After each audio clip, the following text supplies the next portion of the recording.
Two things extremely close to the heart of the former Prime Minister and Chancellor, of course, Gordon Brown, are homelessness and child poverty, and he's out to tackle both of them.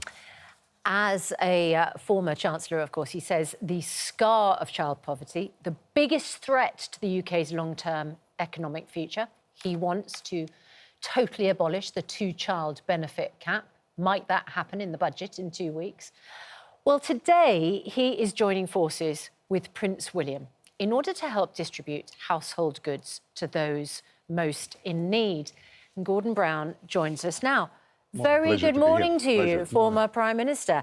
Well, homelessness has rocketed. I don't know why you think that is, but you have an actual sort of tangible project to try and help people who are homeless, don't you? Yeah, we run multi-banks, so you know what food banks are, but yes. A multi-bank's a bedding bank, a furnishings bank, toiletries bank, baby bank, all rolled into one, so you can take a holistic view of the needs of a family.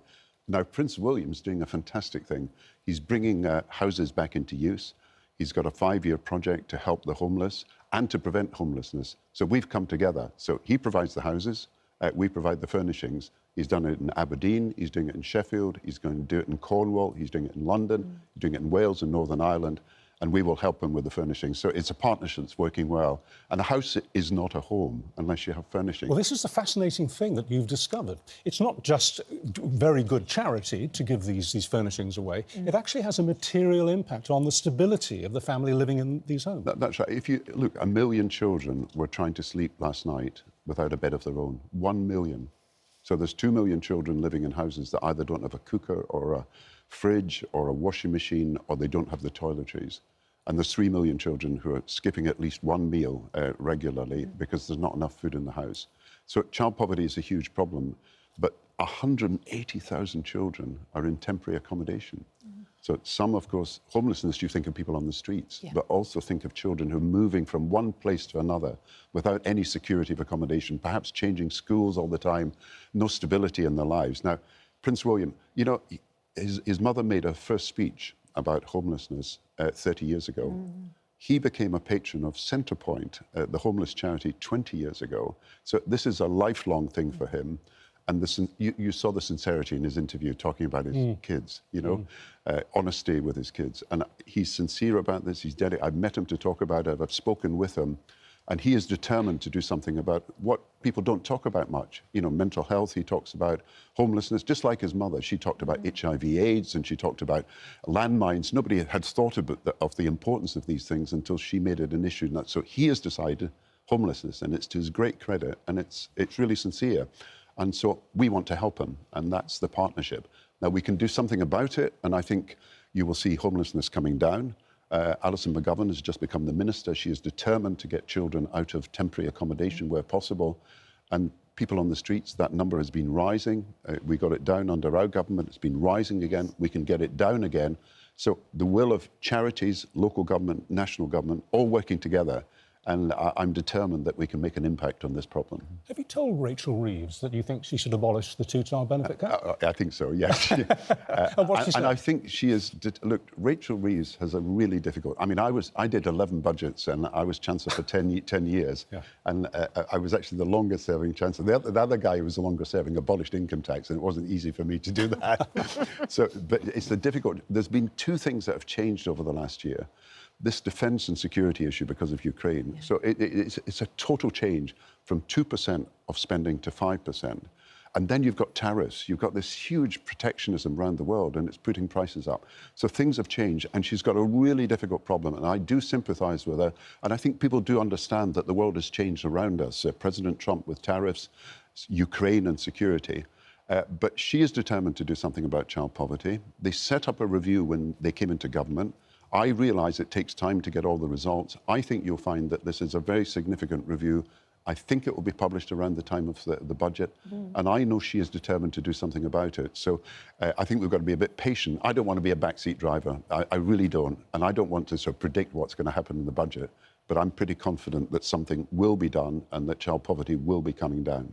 The two-child benefit cap, of course, lifting it completely would cost billions. There is some suggestion that she might taper it so that it would be a 3-child benefit cap or a 4-child benefit cap. But do you have a plan if she lifted it? Because I know you wanted abolished. Yeah, there is a benefit cap already, so I think that will stay. But you can abolish the two-child rule and keep the benefit cap. So you think it could be applied to more children? Oh, definitely. And look, rather than abolishing it altogether? Because I thought your plan was we should just get rid of it. We're getting rid of it, but there is something else called the benefit cap. There's a limit to how much benefits people out of work can actually receive, and that's something completely different. So people who say if you abolish it, then it's a free-for-all, it's not. You abolish the two-child rule, everybody gets a payment for their children, but if the amount of benefit is so high, then there is a cap on it. So I don't think you should worry about that. I think there will be fairness in the system. But it's going to cost billions to do. Yeah, and that's why I've proposed a gambling tax. Right, and how would that work? Well, you see, the government had a consultation on child poverty, and I contributed to that. So the government has not made its mind up on that, and I hope they'll do what I'm suggesting. Gambling, they've had a consultation as well. So if you think of gambling, we tax cigarettes at 80%. We tax alcohol at 70%. We tax gambling, online gambling, 21%. Now, there is social harm done by gambling. People can get addicted. The Gambling Council has been wrong to say that there is no social harm. And I think if Delaware in America taxes online gambling at 57% and we do it at 21%, then something's wrong. So well, I think she's going to do something. So a little bit of backseat driving then. Let's talk about the BBC. Were you, just on a personal level, were you as shocked as so many have been, including journalists at the BBC, by the way Panorama edited and bent the interview, the speech made by I think Donald we're all Trump? surprised. Look, trust is everything. You are trusted, and I'm not just patronising you. I'm saying you are trusted because people look at your programme and what you say, they believe that what you're saying is correct. If a broadcaster makes a mistake, then they've got to correct it immediately, and that's what didn't happen at the BBC. A mistake was made. If it had been corrected immediately, I don't think Tim Davie would be resigning today. And that's the problem. You rely on trust. The BBC is one of the great trusted institutions. We mustn't talk it down just because of a few mistakes, but they've got to correct the mistakes. When you say mistake, can you interpret that? Because there are mistakes and there are mistakes, aren't there? I mean, there are many saying that this was actually a conspiracy to mislead the public. I don't think the BBC wanted to mislead the public. I think a mistake was made by someone and it should have been corrected. And of course, it was a year ago that this happened and it wasn't picked up at the time and it should have been picked up. And if they'd corrected it the day after or even a week ago, I think people might have accepted that this was a mistake that had been made, that had been corrected. You've got so much social media and propaganda and fake news coming out that you must trust someone. And I think we trust you. I think we normally trust the BBC. We trust other news gatherers. But if you make a mistake, trust can only be returned if you correct it. What level of trust will you watch the next Panorama in?